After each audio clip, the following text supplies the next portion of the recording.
ও ও- অনেকে হাসাহাসি করে, আমাকে নিয়ে অনেক ঠান্ডা করে।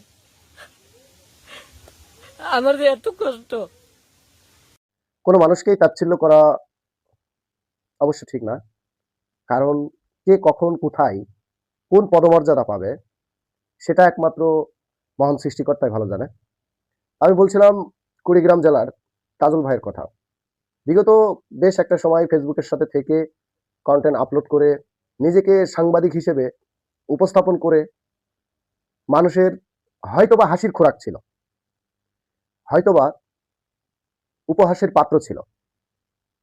কিন্তু আজ মহান আল্লাহ তাআলা তাকে এমন একটা জায়গায় দাঁড় করিয়ে দিয়েছে যে সারা বাংলাদেশের মানুষ সোশ্যাল মিডিয়াতে তাকে দেখতে পাচ্ছে।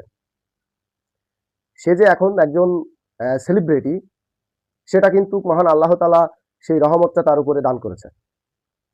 তাই তার প্রতিভা কেমন সেটা বিষয় না, বিষয়টা হচ্ছে কে নিজের এবং নিজের এলাকার জন্য এবং নিজের দেশের জন্য উন্নতি হওয়ার লক্ষ্যে কাজ করে, সেটা হচ্ছে একটা বিষয়। কারণ বাংলাদেশে সিংহভাগ সাংবাদিক কিন্তু আজ দুর্নীতির সাথে জড়িত। যদি বলেন কিভাবে, তাহলে আপনারা বিগত নির্বাচনে দেখছেন যে তারা কিভাবে এই ইঞ্জিনিয়ারিংকে ঢেকে দেওয়ার চেষ্টা করেছে। কিন্তু সেই জায়গায় তাজুল ভাই নিজেকে সাংবাদিক হিসেবে দাবি করে তার গ্রামের যতগুলো সমস্যা, তার ইউনিয়নের যত সমস্যা, সেই সমস্যাগুলো তুলে ধরার চেষ্টা করেছে।